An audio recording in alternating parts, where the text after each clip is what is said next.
Hello and welcome to the 5th episode of Hangtime. In this episode, we will be discussing the NFL playoffs, including playoff predictions. As always, to my left, Mr. Potter, and joining us for this special episode is Mr. Werble. How are you guys doing today? All right, thank you.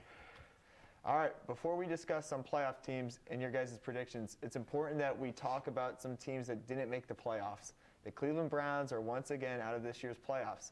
They finished 8-9, and it seemed to be one of the more promising rosters in the NFL that didn't go anywhere. With all that said, Mr. Potter, what went wrong this season?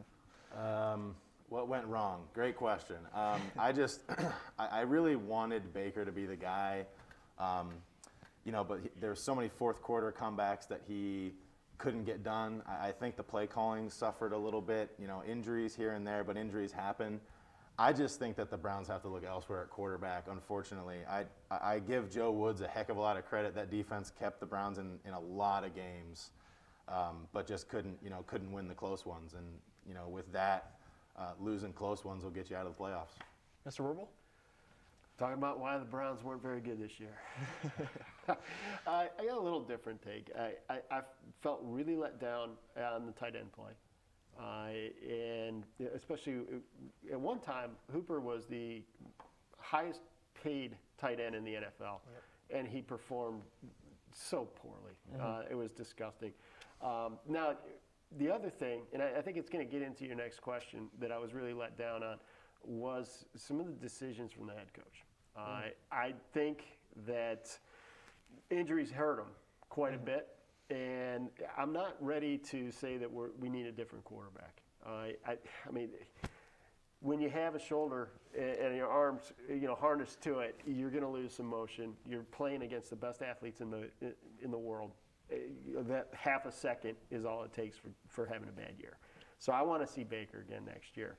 But I really thought that the coaching staff left him out to dry. All right, Mr. Werble, what is a crucial position to improve on for next season? For the Browns, well, if I'm going to assume that Baker's not the problem, we got to get him some playmakers in the receiving corps. And I thought we had that with Odell. I was really optimistic about this in Jarvis Landry, and I also thought Peoples-Jones was going to be good. He let me down this year. I'm not enthused with him. So that's going to be huge. Playmaker, a wide receiver, and we have to have better tight end play. If the Browns are actually going to have a great season next year. Mr. Potter? Yeah, I like all those answers. My answer would be the wide receiving room as well. But to go a little bit different direction, I would say up the middle on defense. I think we struggled interior-wise, defensive tackle. Malik McDowell was a great surprise, but he can't play every single snap. Also, I don't – I know that the Browns in the NFL like, fast linebackers, but just – not a lot of size in the middle of that defense, so that's probably where I would go after receiver. Okay. Mr. Potter, this is Stefanski's second year as head coach of the Browns. What are your thoughts on Stefanski and other coordinators on the staff? Well, like I said, I really like Joe Woods. I saw on Twitter the other day, people after, week 3, week 4 wanted Joe Woods fired. And, everybody's saying be patient, be patient. And he really got them playing like a top 5, top 10 defense at the end of the year. I'd give Stefanski this year, I just don't know what direction. Speaking of tight ends, if you want to play 3 tight ends, they've got to be able to perform. I don't know, the play calling down the stretch, Nick Chubb not on the field. I get that you want like DeAndre Johnson, involved, but man, Nick Chubb is one of the best in the league, and all those fourth quarter drives, you just see him on the sideline with a big coat on. It's like, what are we doing? I don't know. So I'd have some questions for that.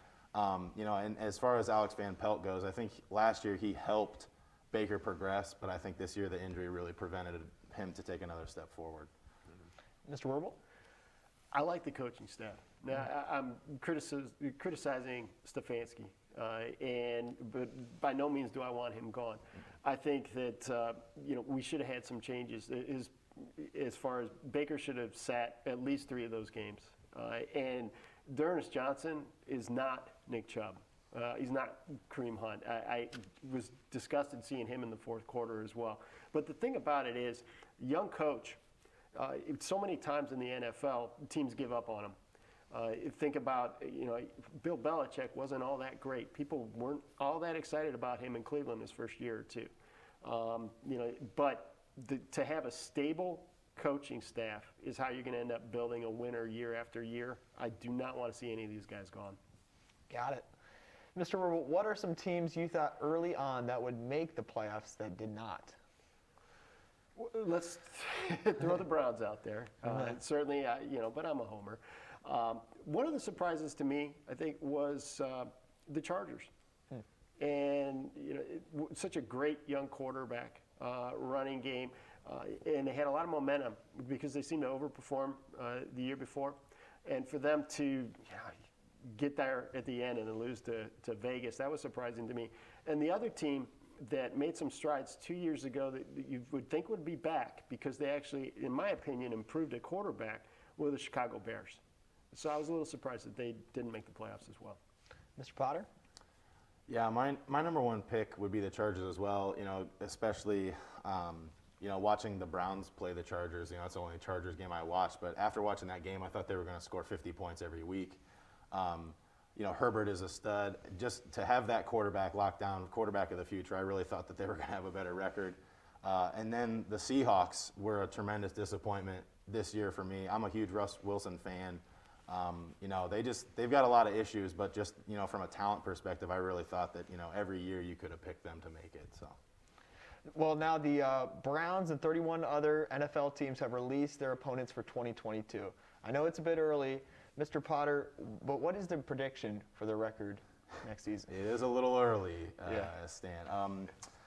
I don't know. I'm going to hover around 500 until they prove otherwise. I've just been this snake bit from this year, disappointed, all of those emotions.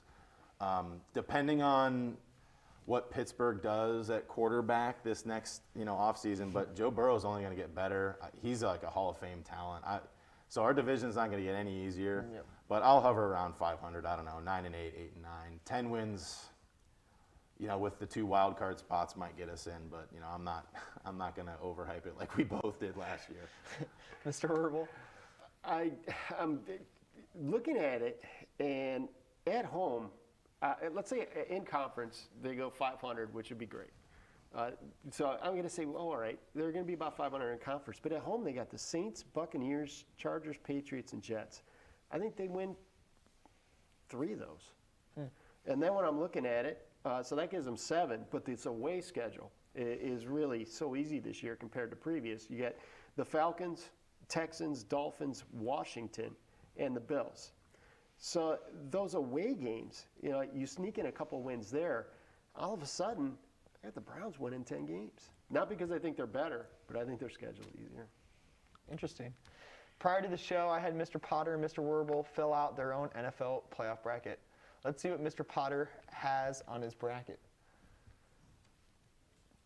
That's not Mr. Potter. Julia, yeah, there we go. There's Potter's picks. Okay, Mr. Potter. I see the Bengals are on there.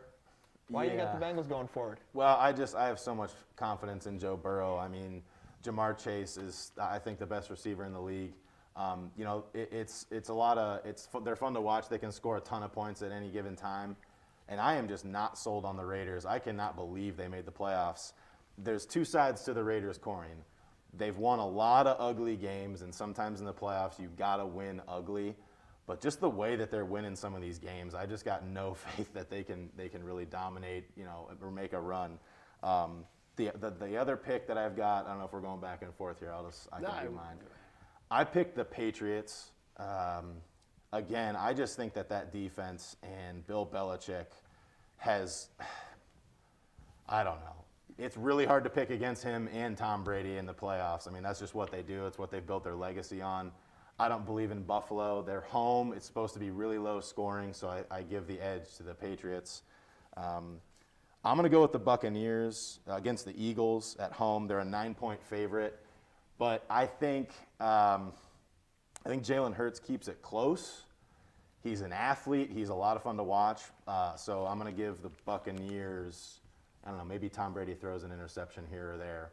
But I'm going to give the slight edge to the Bucs. And then I can't believe I picked the Cowboys to win a playoff game. This, to me, would be a pick 'em. The Cowboys are a 3-point favorite. My prediction is that it comes down to a field goal at the end of the game.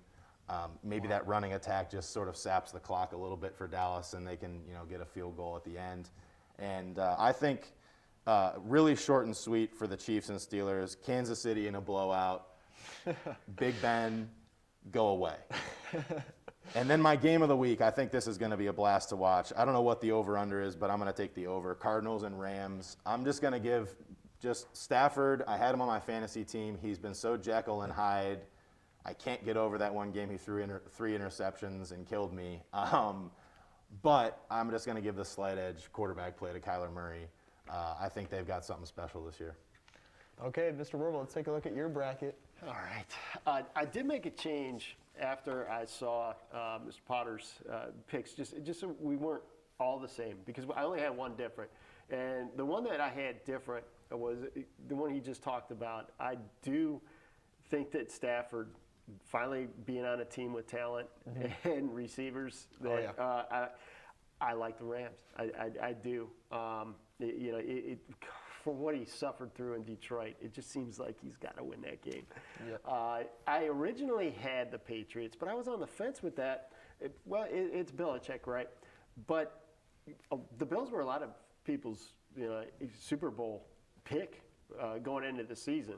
And the talent's still there. They have a little bit of experience from last year. I've got the Bills beating the Patriots as the other difference. Okay. Where I did kind of swap it. I've got the favorites the rest of the way. There's just not anything that jumps out at me to say, well, no, this is going to be an upset. With a couple of exceptions, I guess. I could really see Las Vegas beating Cincinnati. Oh, wow. Just because it's that kind of year. Yeah. And Cincinnati lost to the Jets, right? Yeah. So anything can happen. Yep. And, as much as I really do dislike them, borderline hatred, it would not surprise me if Pittsburgh's defense caused so much trouble and the ball kept bouncing their way and I got to watch Ben play one more game. One more for number 7. Go. Yeah, but certainly I'm picking Kansas City. Okay. Yeah. Let's talk about the Titans for a little bit. I didn't really see them going all the way that they are. They're what, 9-8? Or no, they're not 9-8. No, they're 12-5, somewhere around that range. They were right up there for best record in the AFC. That really surprised me with Julio Jones not doing too well. I mean, their defense stepped up from last season. How the heck does Ryan Tannehill keep making the play? I mean, what a great find. It's something that I think, that the way that they build their organization, offensive line, Derrick Henry, just don't throw a bunch of picks and you can win games. And, so that's been a recipe for success. We'd be watching Miami in the playoffs had they kept Tannehill, Jarvis Landry. It's wild. It's ridiculous what they gave up. Yep. All right, that's been it for Hang Time. As always, I'm Davis, and we'll see you later.